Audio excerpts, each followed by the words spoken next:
Boa noite. Uma satisfação poder mais uma vez me dirigir a vocês aqui nesse auditório e a você também que nos acompanha pela internet, que receba também nosso abraço.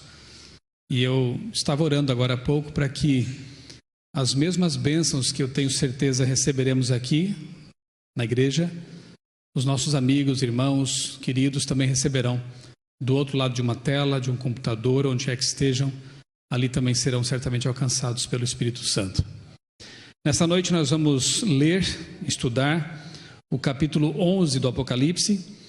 E acho que eu disse na semana passada que eu estou muito feliz de ver a Igreja Adventista Mundial dedicando de novo 3 meses ao estudo mais aprofundado do livro do Apocalipse. Nós sabemos que tanto Daniel quanto o Apocalipse são aí livros bíblicos. Todos são especiais, obviamente, mas esses têm que ver com o nosso tempo e devem ser realmente alvo de nossas considerações, estudos e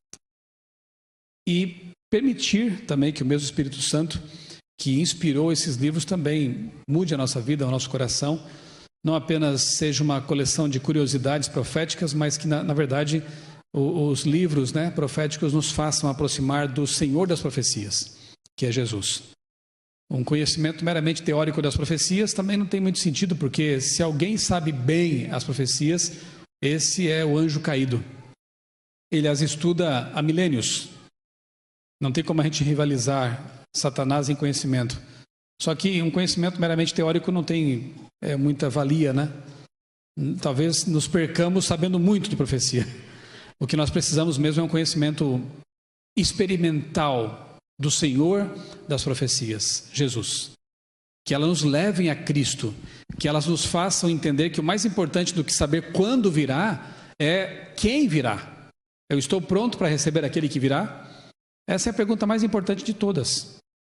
Algumas pessoas se prendem tanto a datas, a minúcias proféticas, e elaboram alguns esquemas até meio mirabolantes, e se esquecem do que é mais importante.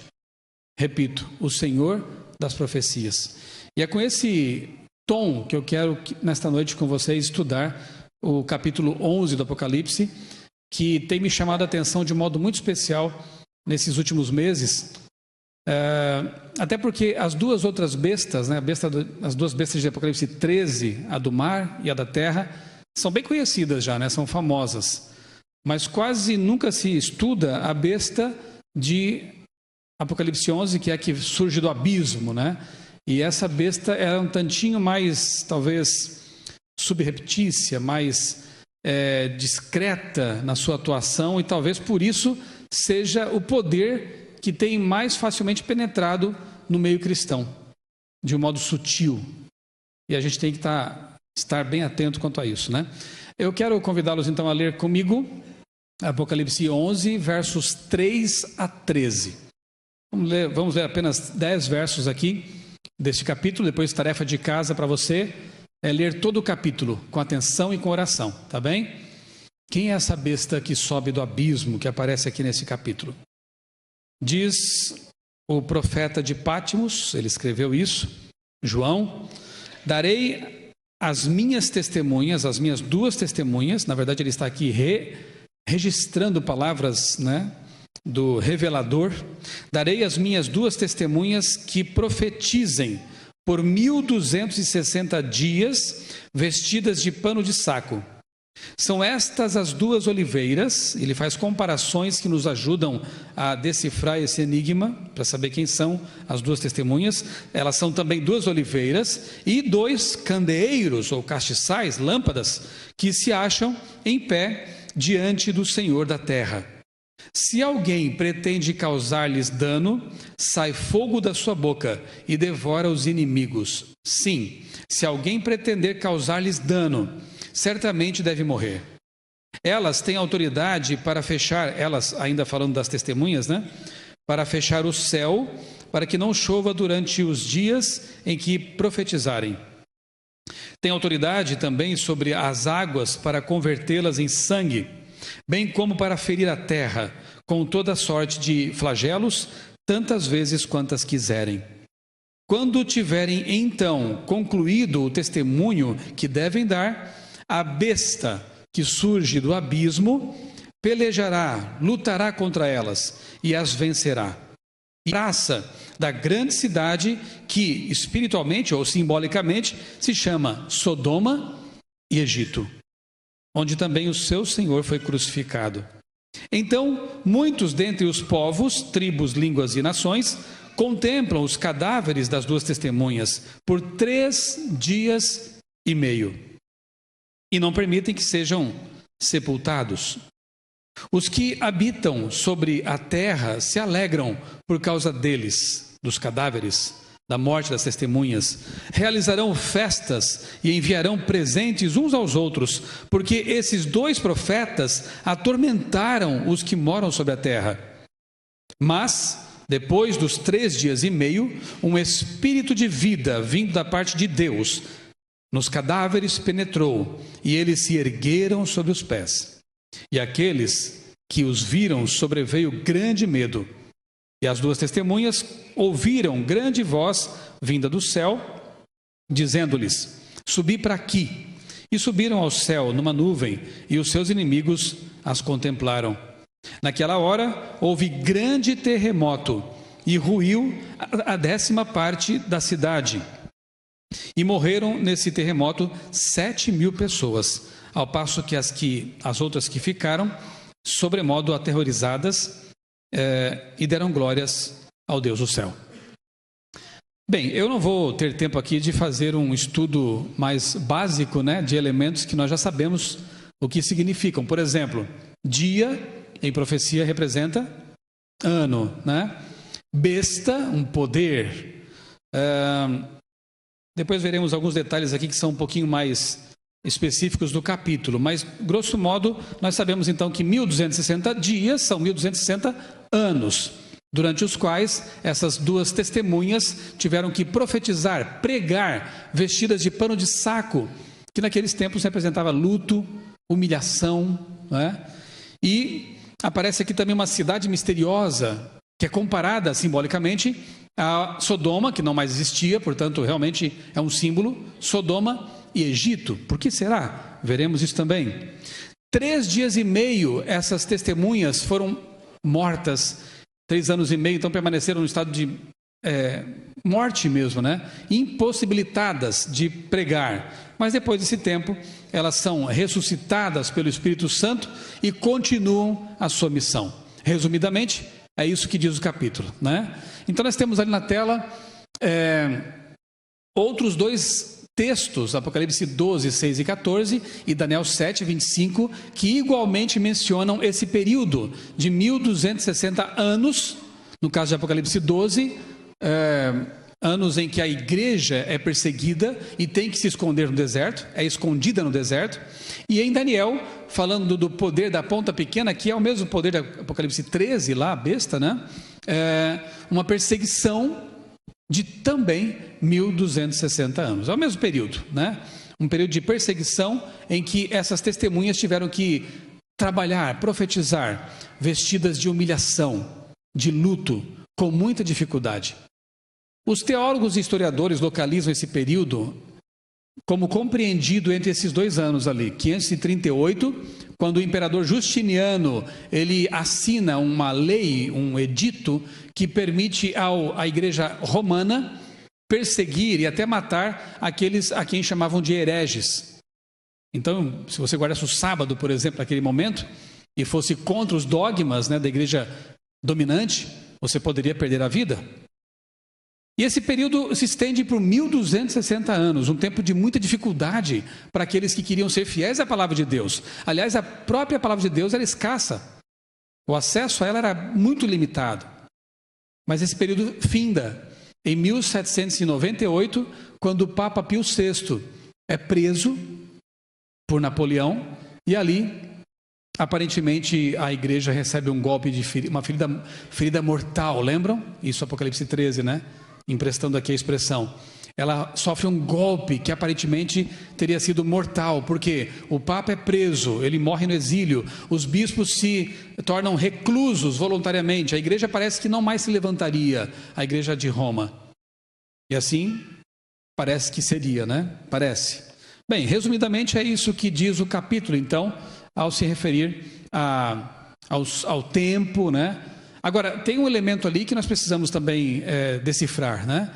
São as duas testemunhas, essas que profetizam nesse mesmo tempo de perseguição, vestidas de saco, são mortas 3 anos e meio nesse período e depois voltam a trabalhar com grande poder. Bem, Ellen White, no livro Grande Conflito, nos ajuda a, não que fosse necessário ela dizer isso, mas aqui ela só endossa, né, uma conclusão que para nós deveria ser óbvia. Por quê? Deixa eu voltar aqui até, para você não ficar lendo o texto antes. João, ele compara, o Apocalipse compara as duas testemunhas a 2 castiçais, a 2 lâmpadas. Na Bíblia, lâmpada para os meus pés é a tua palavra.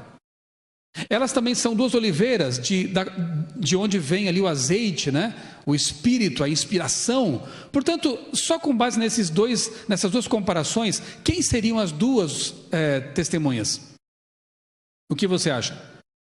A Bíblia, o Antigo e o Novo Testamentos. Parabéns, nota 10. É isso mesmo, né? É a lâmpada para os nossos pés. E aí, como eu disse, Ellen White, ela endossa isso ao escrever no livro Grande Conflito, que, relativamente às 2 testemunhas, declara mais o profeta: estas são as 2 oliveiras e os 2 castiçais que estão diante do Deus de toda a terra. Tua palavra, diz o salmista, é lâmpada para os meus pés e luz para o meu caminho. As 2 testemunhas representam as escrituras do Antigo e do Novo Testamentos. Agora, o que quer dizer o fato de que elas estavam vestidas de pano de saco por mais de 1000 anos? Olha só o que ela diz aqui em continuação. Durante a maior parte desse período, as testemunhas de Deus permaneceram em estado de obscuridade.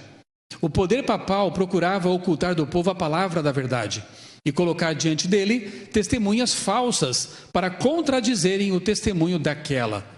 Quando a Bíblia foi proscrita pela autoridade religiosa e secular, quando o seu testemunho foi pervertido, fazendo homens e demônios todos os esforços para descobrir como desviar dela o espírito do povo, quando os que ousavam proclamar suas sagradas verdades eram perseguidos, traídos, torturados, sepultados nas celas das masmorras, martirizados por sua fé, ou obrigados a fugir para a fortaleza das montanhas e para as covas das cavernas da terra, então as 2 profetizavam vestidas de saco.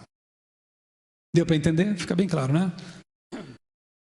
Elas então, num tempo de muita provação, dificuldade e perseguição, tinham que profetizar nessas condições. Talvez os valdenses sejam a melhor representação desse período, né?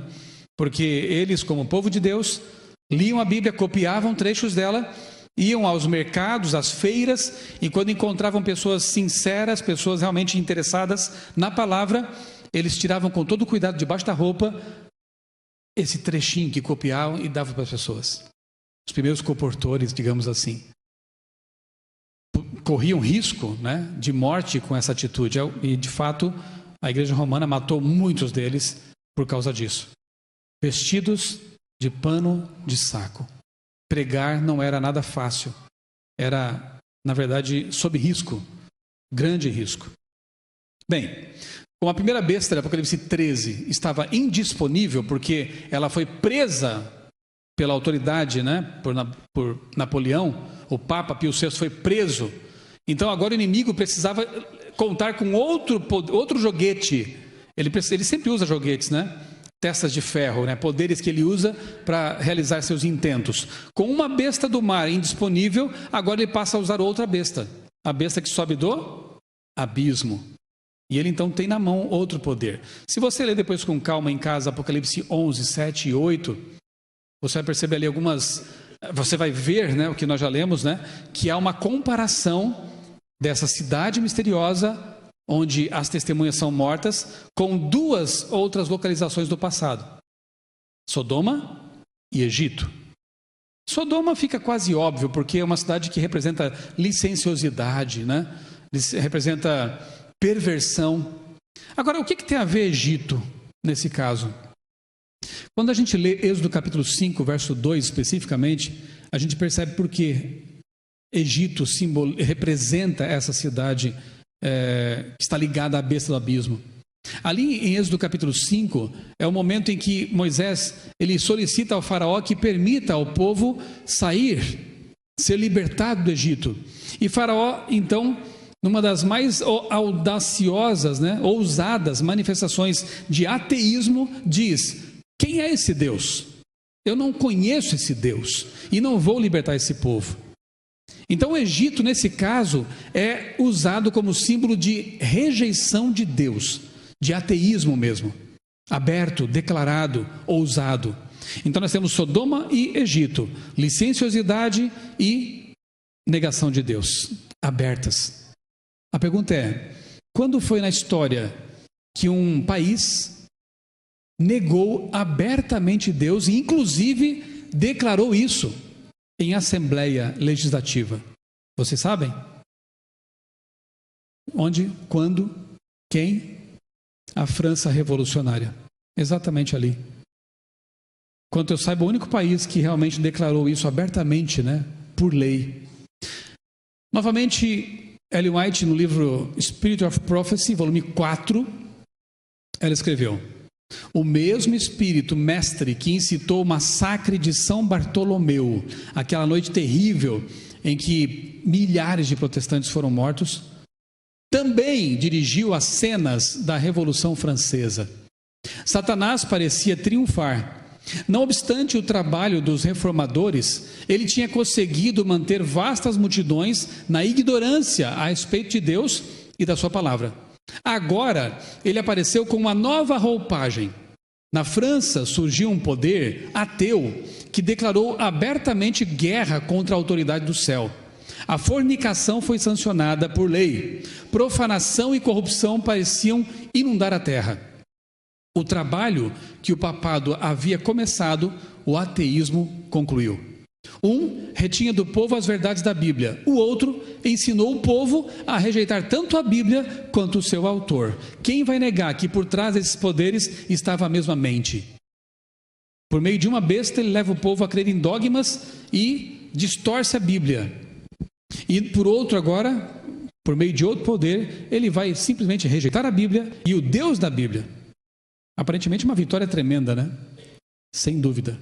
Só que não, veremos depois o decorrer da história. Uma nova roupagem. Claro que a Revolução Francesa trouxe algumas vantagens, a gente sabe disso. Se analisarmos do ponto de vista apenas político, a gente percebe que houve ali democracia e outras coisas mais. Agora, a minha análise aqui não é meramente política, é espiritual. E tudo nesse planeta tem que ver com um grande conflito. Se nós estudamos a Bíblia, entendemos isso. Então, eu diria que nada nesse mundo é neutro, Quem comigo não ajunta, espalha. Então, repito, a análise aqui agora é sob a ótica bíblica e profética. Deixemos de lado aquelas coisas que eventualmente foram realmente positivas, dessa revolução. Olha aí, Blackwood Magazine, em novembro de 1970, diz, registrando que a França é o único estado que, por decreto da Assembleia Legislativa, declarou não haver Deus, em cuja capital a população inteira dançou e cantou com alegria ao ouvir a declaração. O que diz o capítulo 11? Que quando as testemunhas fossem mortas, o povo faria festa, daria presentes, dariam uns aos outros presentes, celebrando a morte de Deus, celebrando o fim daquelas duas testemunhas incômodas que insistiam em revelar seus pecados, seus erros. Aí está, uma revista secular registrando exatamente o que aconteceu e como estava profetizado na Bíblia. Mas eles transformaram o casamento num contrato transitório.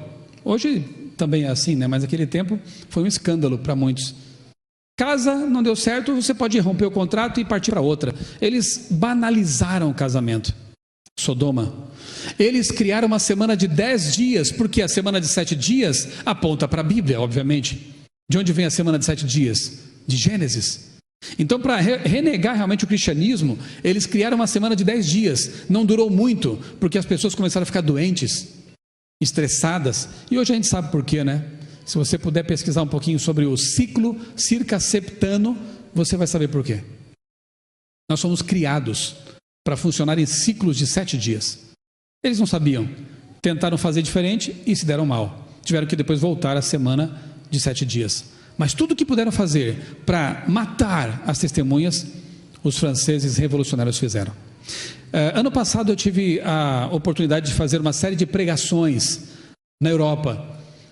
E como eu sabia que ia passar também pela França, eu fiz questão de registrar algumas cenas que tem que ver com esse assunto aqui. Então eu quero que vocês assistam, eu fiz uma edição bem curta ali, em 2 locais, a Catedral de Notre Dame, e vou dizer o que aconteceu lá, e o Panteão, que também era uma igreja românica, mas foi pervertido pela Revolução.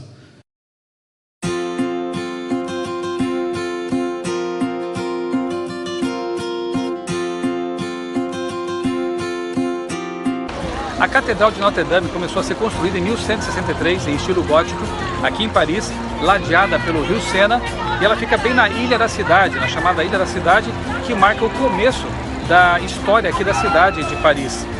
Em 1793, os revolucionários da Revolução Francesa saquearam a igreja, depredaram boa parte dela e a transformaram em um depósito. Algumas curiosidades relacionadas com a catedral são as seguintes. Em 1804, Napoleão Bonaparte foi coroado aqui. Em 1909, Joana d'Arc foi beatificada. Sem dúvida, um marco na história deste país e da humanidade.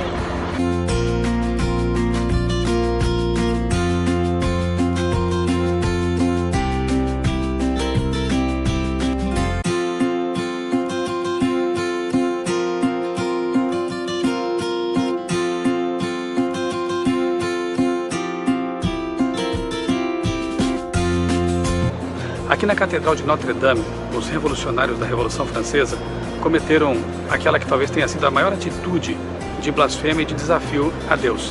Eles colocaram uma mulher prostituta como a deusa da razão, substituindo assim a adoração ao Deus da Bíblia.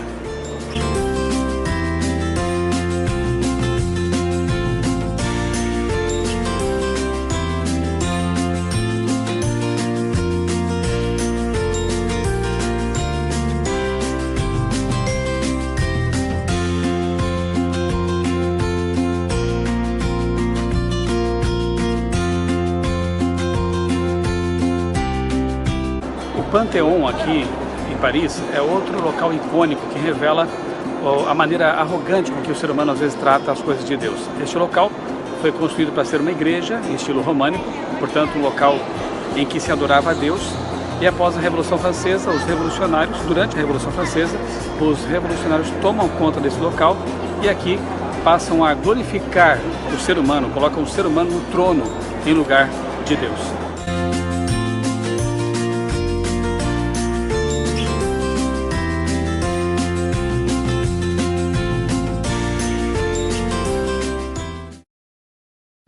E as marcas da Revolução permanecem lá. Alguém talvez pudesse pensar assim, mas você está forçando a barra porque você é cristão e quer encaixar na profecia. Eu me dei o trabalho de pesquisar autores seculares que perceberam a mesma coisa, esse viés espiritual por trás da Revolução Francesa. Um dos autores, um dos livros que eu recomendo a vocês é esse aí na tela, Os Deuses da Revolução. Ele faz uma análise, é um estudioso, um acadêmico, ele faz uma análise bem detalhada, né, de todo o processo que antecedeu a Revolução, durante e após, inclusive. Eu pensei 2 partes do livro, uma delas, ele registra o seguinte, que o embaixador dos Estados Unidos na França escreveu de Paris, em 1792, portanto, em plena Revolução Francesa, que tinha vivido para ver uma nova religião. Pronto. Ela consiste, diz o embaixador, em uma negação de toda a religião, e seus adeptos têm a superstição de não serem supersticiosos. Gostei dessa. Eles têm com isso tanto zelo quanto qualquer outra seita e estão igualmente prontos para devastar o mundo a fim de angariar prosélitos. Interessante esse registro. Outro, página 114. Como o cristianismo, o novo culto, que é esse, né, da Revolução, era uma religião de salvação humana, a salvação do mundo pelo poder do homem, tornado livre pela razão. A cruz foi substituída pela árvore da liberdade, a graça de Deus pela razão do homem e a redenção pela revolução. Nós vemos ecos dessa ideia até hoje. Redenção trocada por revolução.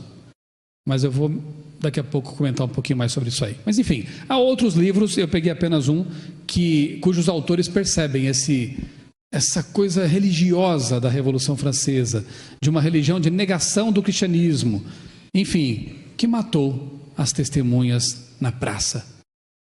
Vamos avançar no tempo agora e perceber algumas coisas. Por exemplo, o neoateísmo e o marxismo cultural, alguns questionam essa expressão, não importa a origem dela, para mim a realidade que ela expressa, sim. O neoateísmo e o marxismo cultural, para mim, são o último suspiro da Revolução Francesa. Os últimos ecos dela em nosso tempo, no século XXI.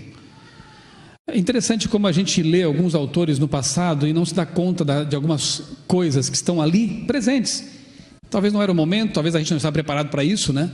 Mas relendo Maxwell, nesse livro aí da CPB, Uma Nova Era Segundo as Profecias do Apocalipse, eu me deparei com essa citação que ele faz do professor Palmer, que diz que o movimento comunista jamais haveria tomado forma, a forma que tomou não fosse a ocorrência prévia da Revolução Francesa. Essa palestra vai ter um desdobramento em abril, né, Guilherme? A gente continua, parte 2, e eu vou aprofundar esse detalhe. O comunismo como um desdobramento da Revolução Francesa. Então, abril, estarei de volta aqui para tratar desse tema, mas hoje a gente não pode aprofundar muito isso, senão o tempo vai embora, como já está indo. 1989, a queda do Muro de Berlim marca então o fim da Guerra Fria e da antiga União Soviética.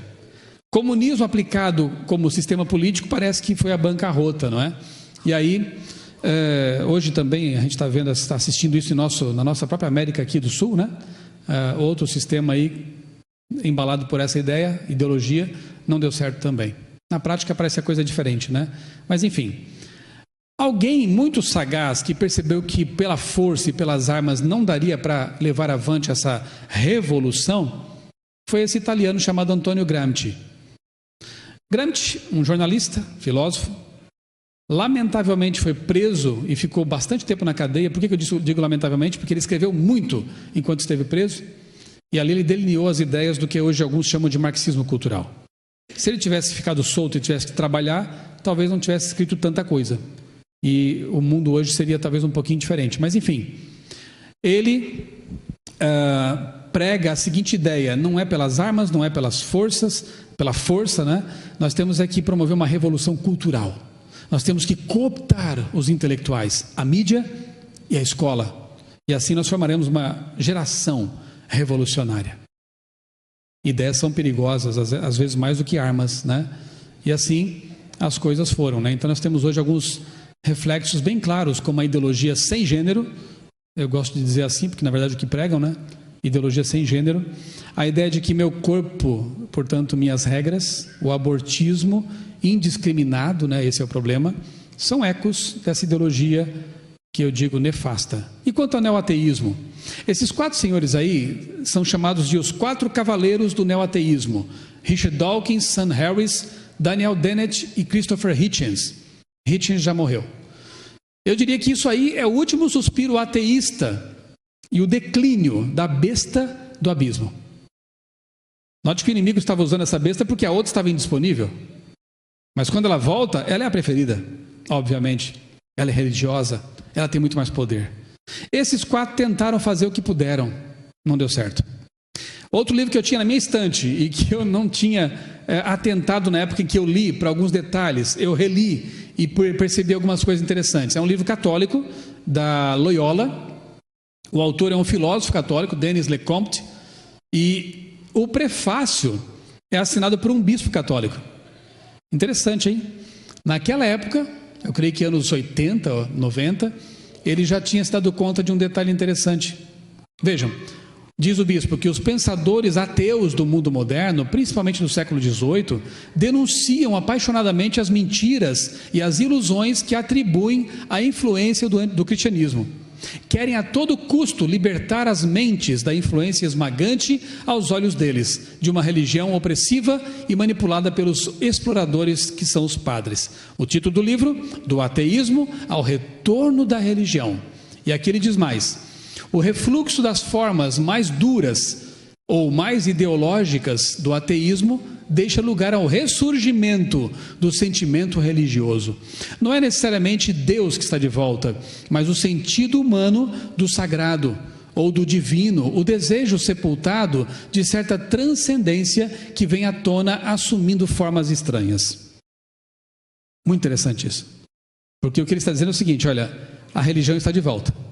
Os ateus tentaram o que puderam, os revolucionários tentaram o que puderam, mas não deu. O ser humano é homo religiosus. Ele tem dentro de si uma inclinação para a espiritualidade, para a adoração. Só que, como a religião cristã foi, de certa forma, pisada, foi pisoteada ao longo da história, o que ressurge é uma religiosidade estranha. E não é verdade que é uma religião estranha hoje? Tem pessoas que creem em duendes, pessoas que creem em cristais, e por aí vai, né? Mas o sentimento religioso está presente. Olha só algumas pesquisas recentes que confirmam isso. The Washington Post. Embora se esperasse, né, que houvesse menos religião no mundo, olha o que aconteceu. A religião cresceu cada vez mais. O jornal The Guardian, 2018, agosto, ano passado, né? Por que a fé está se tornando cada vez mais e mais popular, ao contrário do que pregavam os neo-ateístas? Sabiam que 84% da população do mundo professa alguma religião? 84%. E os 16 são ateus? Não, são os desigrejados. Eles creem em alguma coisa, só não frequentam igrejas. Talvez ateísmo hoje mesmo, raiz, seja aquela coisa assim de 0,000 alguma coisa. O mundo crê. O cenário é perfeito para a atuação da besta que vai voltar e que já voltou. Aquela do abismo já não serve mais, porque tudo que tentaram, quer ver? Aí, Richard Dawkins tentou fazer campanhas ateístas, né? Como essa aí. Provavelmente não há Deus. Então para de se preocupar e aproveite a sua vida. Ele gastou uma grana federal lá para colocar outdoors na Inglaterra, né? Nos ônibus. Não adiantou. A Inglaterra é cristã. A maioria crê em Deus lá. Ou então em Alá, porque a invasão muçulmana também está bem forte. Aqui, Dawkins, um dos 4 cavaleiros do ateísmo, neo-ateísmo, ele chegou ao ponto de realizar acampamentos para crianças, retiros para crianças, para quê? Para pregar o ateísmo, tentando converter uma nova geração. E depois ele tem a coragem de dizer que nós é que somos doutrinadores, né? De crianças. Ele fez a mesma coisa. Tentou ensinar ateísmo. Adiantou? Não. Os jovens são crentes. A maioria dos jovens hoje crê em alguém ou em alguma coisa. Que interessante, não é? Tentaram e não conseguiram. Um amigo meu chamado Eduardo Lutz, que é um físico, ele fez uma comparação bem interessante, uma conversa que a gente teve, e eu achei bom colocar aqui para vocês, que na verdade essa briga esquerda-direita, né, comunismo, capitalismo e tal, tem um aspecto político, repito, mas o aspecto espiritual de tudo isso aí, ele é comparável a um arco com flecha. Ou seja, durante alguns anos a corda foi sendo esticada até o seu limite. E esse limite envolvia o abortismo, casamento gay, destruição da família, ataques ao cristianismo, o neo-ateísmo, até o ponto em que essa corda não conseguiu mais ser segurada e ela foi solta. Agora lançou a flecha, e essa flecha vai causar o verdadeiro estrago. O que será essa flecha? Querem saber? Olha lá. Eleições 2018. Por que especialistas veem onda conservadora na América Latina após disputa no Brasil? Ou você acha que o povo brasileiro votou no atual presidente porque ama de paixão esse homem? Eu creio que a maioria não. Mas votou porque não suportava mais o que estava acontecendo antes. Votou porque, ao contrário do que a mídia mainstream tentou passar durante anos, a ideia é um povo conservador, é um povo religioso. E não suportava mais essa corda ser esticada. A flecha foi solta. É melhor? É pior? Não sei. Talvez por um tempo a gente tenha um pouco de descanso de alguns aspectos morais. Mas o que vem pela frente é a profecia, né? Eu creio assim. Olha só. Crescimento da extrema direita na Europa entenda esse fenômeno. É um fenômeno global, não é só sul-americano, norte-americano. A Europa também está passando por isso, né? A ascensão da direita nacionalista é planetária, mas é claro que isso tinha que acontecer. Porque qual é o cenário mais favorável para que um decreto como o dominical seja aceito globalmente? Um cenário religioso. Um cenário em que os políticos se alinham à religião predominante. Qual é? A romana e a dita bancada evangélica, que são dominguistas. Deu para entender? Quem mexe o pêndulo é uma mão só. Ele leva para um extremo para depois conduzir para o outro com toda a força. Isso era necessário. Não estou dizendo aqui que vai acontecer, ou que não poderia acontecer no governo de esquerda, talvez, um decreto como esse. Não estou dizendo isso. Mas eu vejo que é muito mais fácil, favorável, num governo de direita, conservador, religioso, que mistura Estado com religião, o que não é bom para ninguém, acontecer então esse tipo de decreto. Apocalipse 13, você conhece bem o assunto. Ali diz que após 1798, em algum momento, a ferida mortal começaria a ser curada. E de fato, em 1929, Mussolini devolve o poder ao papado e às terras que hoje compõem o Vaticano. E aí, a profecia que fala sobre a cura da ferida mortal, ela começa a acontecer. A besta do abismo agora pode ser descartada, porque de volta está ali no cenário a besta do mar, aquela que está sentada sobre povos, nações, multidões e línguas, aquela que é uma besta religiosa, aquela que contrafaz a religião, né, bíblica verdadeira. Muito interessante isso. E essa cura começou a, de fato, acontecer ali, e em tempos mais recentes ela se mostrou muito clara. 2015, não sei se vocês estiveram bem atentos a isso, mas pela primeira vez um Papa, ele discursou na Câmara, né, dos Estados Unidos. O presidente da Câmara, John Bannon, ele até se emocionou. Ele chorava ali enquanto o Papa Francisco discursava pela primeira vez na história na Câmara. Após o discurso, ele foi até o parapeito ali do Capitólio e fez uma coisa impensável em anos anteriores. Proferiu uma bênção sobre a América. A multidão reunida ali em Washington. Eu me lembro que eu li na época um artigo de um jornalista no estado de São Paulo que constatou isso. E ele falou assim, no século XIX isso seria impensável, impossível. Porque os protestantes americanos jamais aceitariam que um Papa fizesse uma oração pela América. Entendeu? Agora no século XX e no século XXI isso foi realizado. Então aquela profecia, né, do grande conflito que fala que havia um abismo e que ele seria transposto e mãos seriam dadas, né, o abismo seria transformado numa ponte, ela já é cumprida, já é história. No tempo que Ellen White escreveu isso, talvez tenham rido dela, talvez tenham achado um absurdo o que ela escreveu, mas já é história. Isso já aconteceu. Depois ele foi a Nova York, 26 de setembro, e ali discursou para líderes de 193 países, admirados, embevecidos. Se isso não é cura, agora este ano, há poucas semanas, ele esteve em Abu Dhabi e, pela primeira vez de novo, um Papa vai a um país muçulmano e é chamado de campeão da paz, um defensor da ecologia, do meio ambiente. Os moderados estão dando as mãos. Quem fica fora desse cenário de busca pela paz são os extremistas, os fundamentalistas. E isso nos toca, se é que você entendeu o recado, né? Vamos lá, o tempo está voando, caminhando para o fim, não é o fim ainda. A nova religião dos maravilhados. Quem são esses? Os que se maravilharam pela cura da ferida mortal. Porque lá diz, no Apocalipse 13, de 1 a 3, que a besta do mar seria ferida, curada, e com a cura dela o mundo se maravilharia, ficaria encantado. Então qual é a religião desses novos religiosos do mundo maravilhado? Eu dividi em 4 aspectos essa nova religião, que o bispo no livro do Lecomte diz, uma religião estranha, e eu concordo com ele.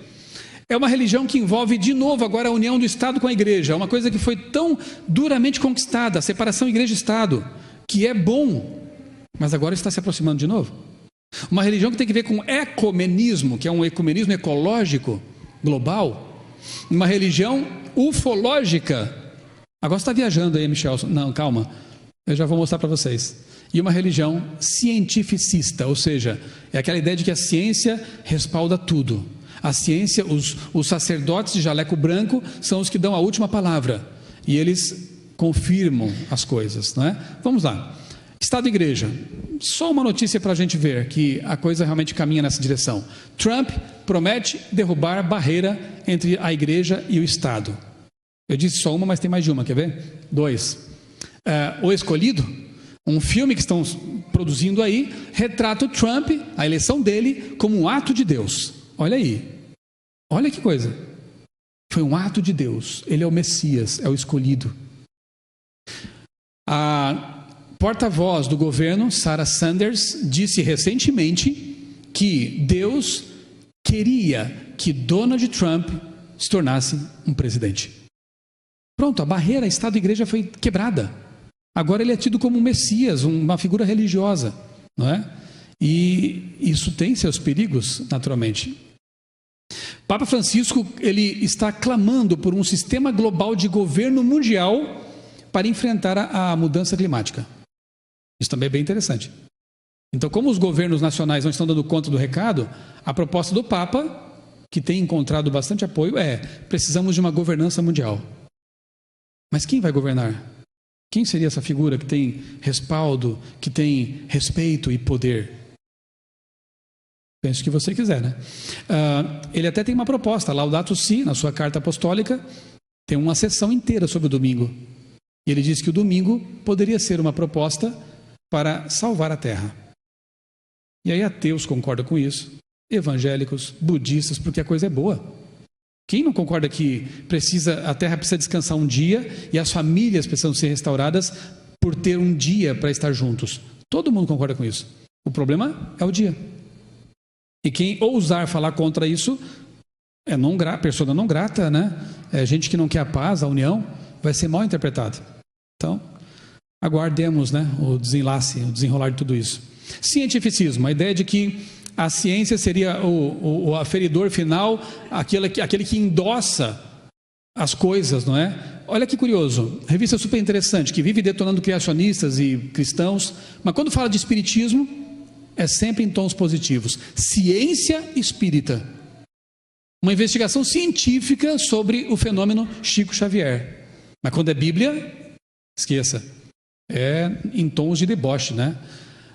Olha só.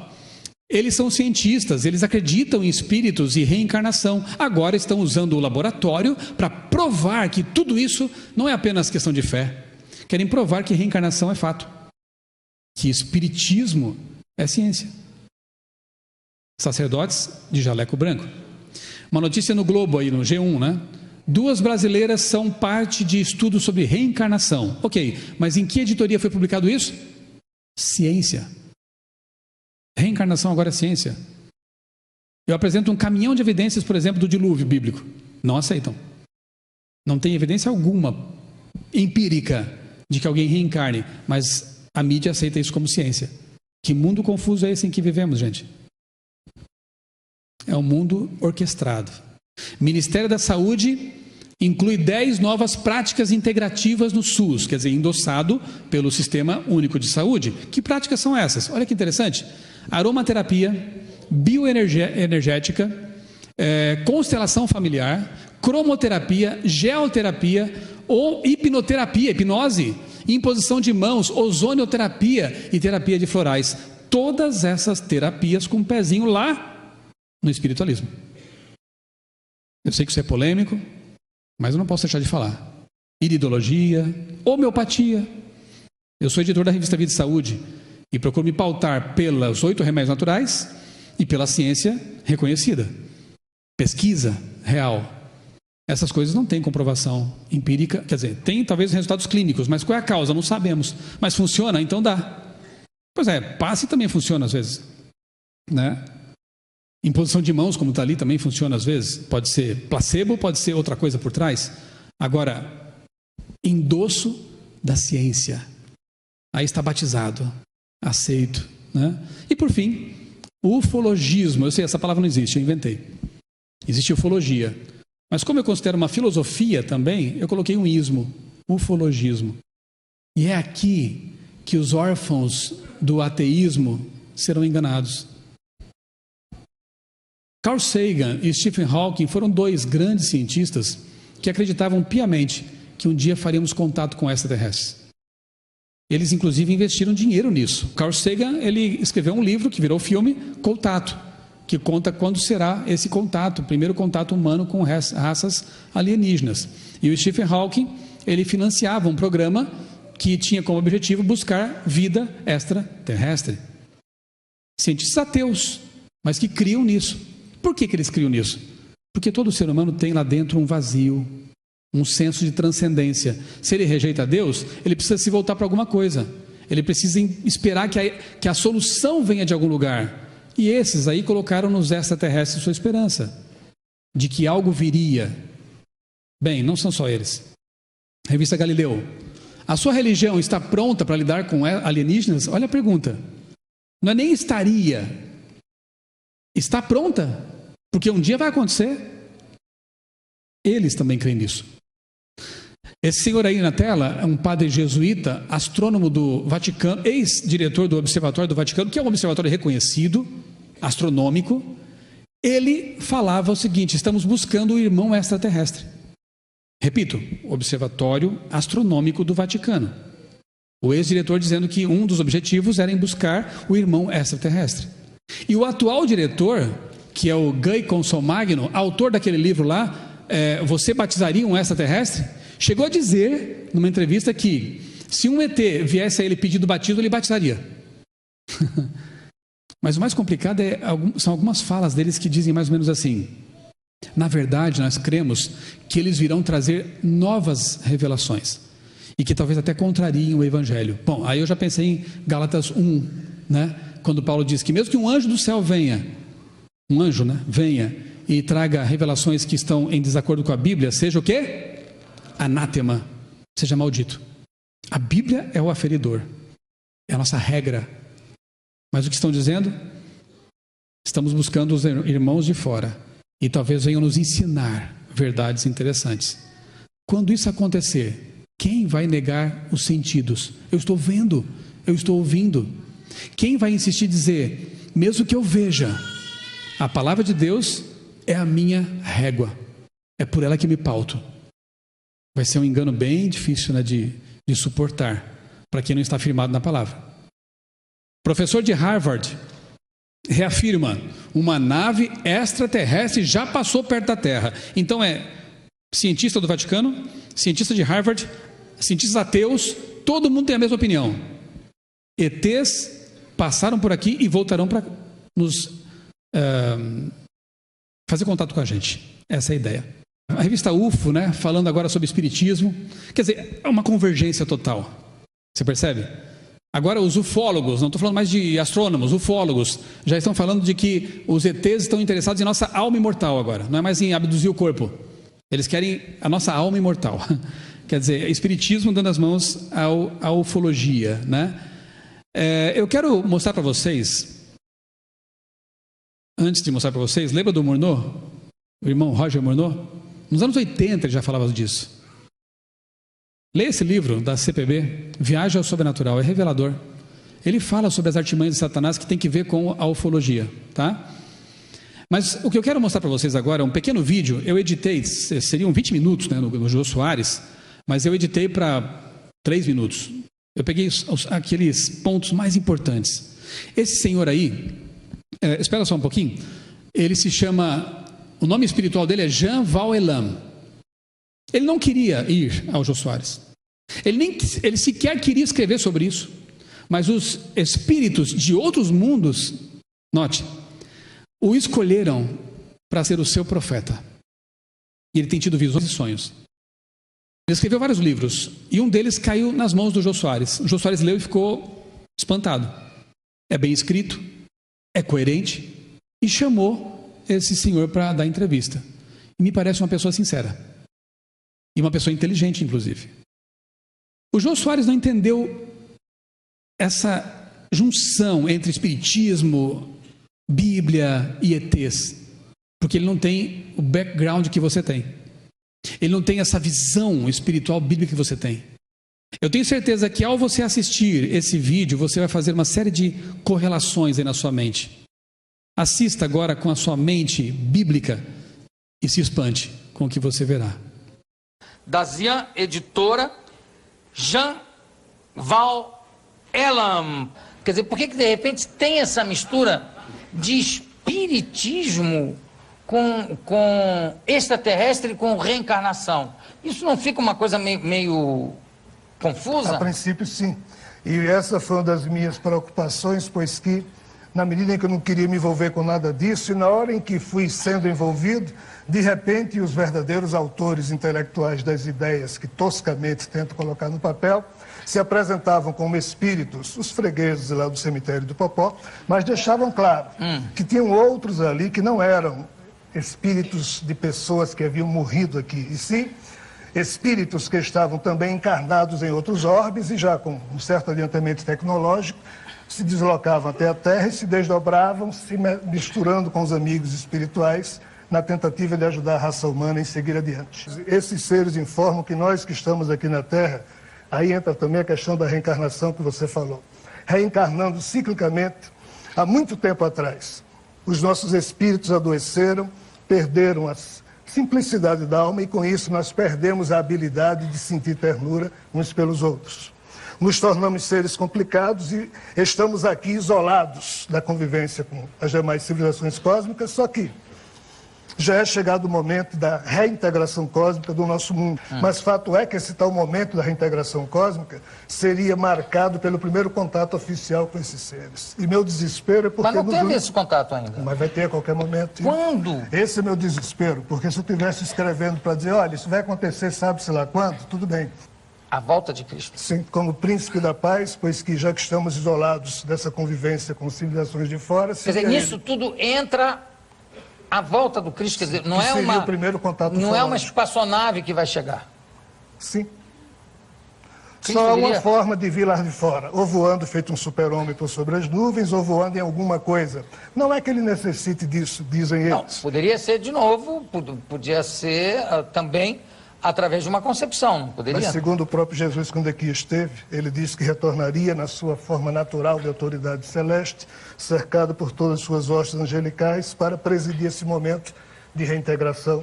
Mas isso pressupõe, eu não entendo essa mistura não seria com bem esse corpo com o disco voador, entende? A mistura é que funde um pouco a minha cabeça. Sim. E de reencarnação também. Desculpa, pelo fato que... De estarmos isolados, isso é um assunto novo para a gente. Então, depois que vários mestres estiveram aqui tentando despertar em nós a percepção de que só há um comportamento que nós podemos e devemos assumir para permitir que a Terra possa ser reintegrada à convivência cósmica, que é a atitude amorosa. E Jesus deu a sua vida por isso, não como uma questão religiosa, mas como uma questão de ousadia, de atitude política, porque, segundo ele, os seres cósmicos minimamente elegantes têm como atitude natural a postura amorosa. Nós adoecemos, perdemos a simplicidade da alma, com isso perdemos a habilidade de sentir ternura uns pelos outros e nos tornamos seres indesejáveis. Gente, o que mais precisamos para perceber que realmente o fim se aproxima? De que o inimigo não está dormindo em serviço, que ele está atuando em várias frentes e agora juntando tudo, convergindo tudo para o desfecho. Não é? A Hollywood tem dado uma força tremenda para esse assunto há muitos anos já. Vários filmes e séries, desenhos animados que tem que ver com extraterrestres e com o encontro com eles, preparando as mentalidades, as mentes, né, para a aceitação daquilo que a gente chama como ato culminante do engano. Até estudamos isso na escola sabatina na semana passada. Olha só o que diz o Grande Conflito, página 624. Como ato culminante no grande drama do engano, o próprio Satanás personificará Cristo. A igreja cristã tem há muito tempo professado considerar o advento do Salvador como a realização de suas esperanças. Assim, o grande enganador fará parecer que Cristo veio.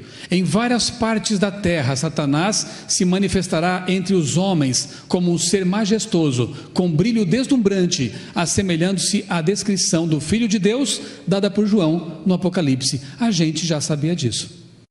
O que o Elan está dizendo ali não é novidade para nós, ou para aqueles que leem o Grande Conflito. E se não leram ainda, por favor, passou da hora.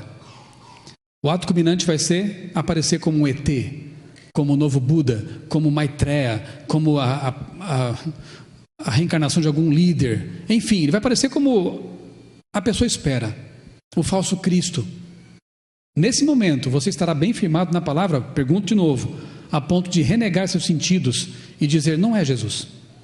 Eu espero o Jesus que vem nas nuvens dos céus, ressuscitando os mortos em Cristo, não pisará na terra, ficará esperando para o encontro nosso com Ele lá, no céu. Esse é o Cristo que eu espero, não o Cristo ufológico, que na verdade é a simulação satânica, né? Agora, você tem que me acompanhar rapidinho aqui, que eu quero em 3 segundos, não, eu exagerei, fazer relembrar tudo que eu disse até agora num gráfico. Me deu trabalho e eu quero mostrar então esse gráfico, não podia passar por cima.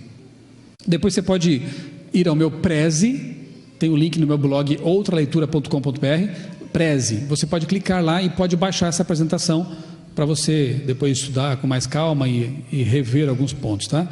Mas aqui, vejam, acompanhem comigo aqui na extremidade de cá, 538, edito de Justiniano, começa então os 1260 anos de perseguição, em que as duas testemunhas profetizam vestidas de saco, humilhadas, de luto. A igreja vai para o deserto, a igreja verdadeira, e então a igreja corrompida pinta e borda por mais de 1000 anos.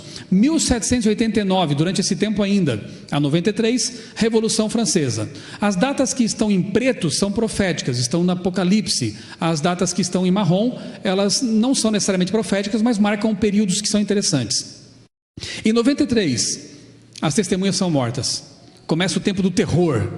Realmente a religião parecia ser banida da França. O ateísmo toma conta.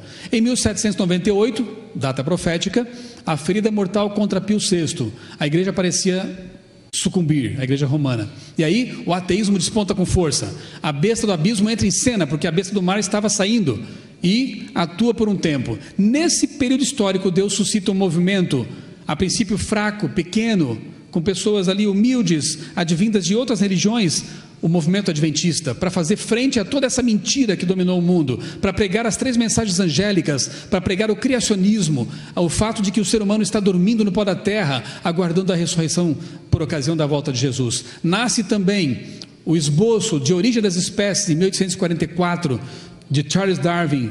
1848, o Manifesto Comunista e o nascimento do Espiritismo moderno, lá em Hydesville, Nova York. É tanta coisa acontecendo ao mesmo tempo que não é mais coincidência. A gente vê realmente uma batalha entre a verdade e a sua contrafação. 1917, a Revolução Bolchevique, tenta implantar então o comunismo, que tem um pezinho na Revolução Francesa, lá na antiga União Soviética. 1929, a ferida mortal começa a ser curada. O Papa recebe poderes, a terra que compõe hoje o Vaticano, né? Mussolini concede essa renovação e a ferida começa a ser curada. 1940 até 89, temos ali então nesse momento o marxismo cultural despontando, a queda do Muro de Berlim. Então o marxismo enquanto regime político parece que foi a bancarrota, mas as ideias permanecem. O marxismo, chamado de cultural, graças a Gramsci e outros ideólogos, ele então ganha o mundo, e vemos uma série de coisas aí que bagunçam o cenário cristão, né? Ideias que são rejeitadas pelos cristãos, e por causa dessa rejeição, a flecha é lançada, e a direita começa a tomar conta do mundo, na Europa, na América do Sul, na América do Norte, e eu creio que isso vai se alastrar. E um governo de direita, conservador e religioso, aliado às correntes hegemônicas religiosas, certamente vai ser muito favorável à decretação de um dia de guarda.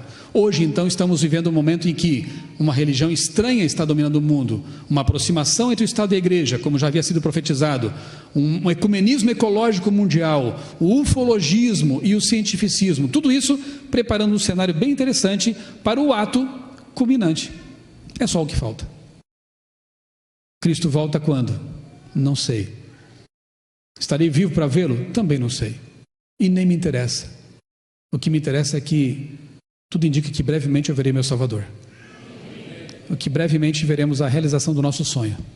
E sabe, irmãos, agora sim, para encerrar, eu não vou afirmar que é assim, porque há correntes teológicas que divergem um pouco ali, né? Mas Daniel capítulo 11, versos 40 a 43, o fim do capítulo, falam da batalha entre o rei do norte e o rei do sul. O rei do norte sempre foi Babilônia, Roma, portanto representa também o papado aqui. E Rei do Sul pode ser, para mim faz sentido, o ateísmo, porque tem que ver com o Egito, de novo.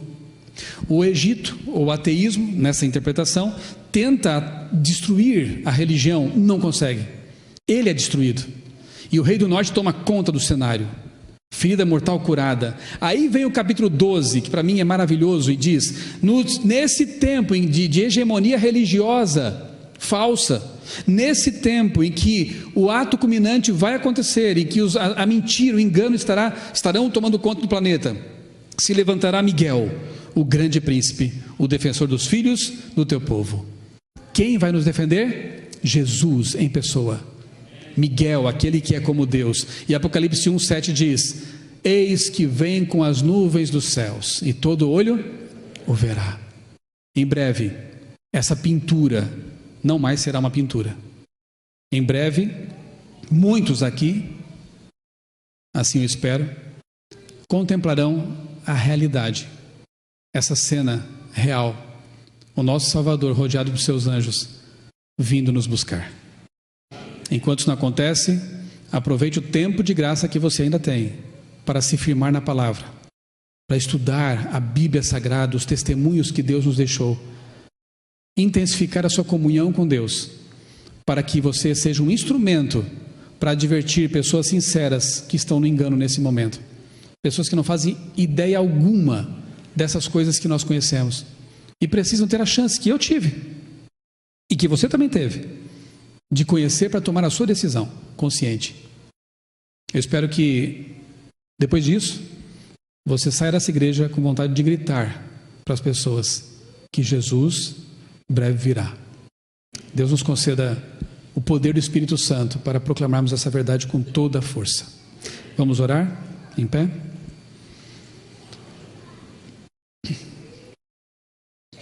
Feche os olhos.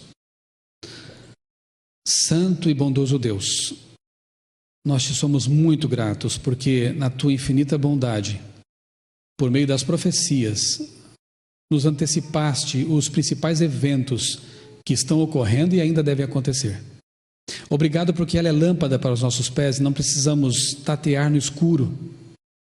Podemos ter a certeza de que tudo está se cumprindo exatamente como foi profetizado, e assim a nossa fé se renova, a nossa fé se fortalece, porque sabemos que o pouco que ainda falta acontecer, certamente vai acontecer. Em breve Jesus voltará. O nosso sonho, a nossa grande esperança será realidade.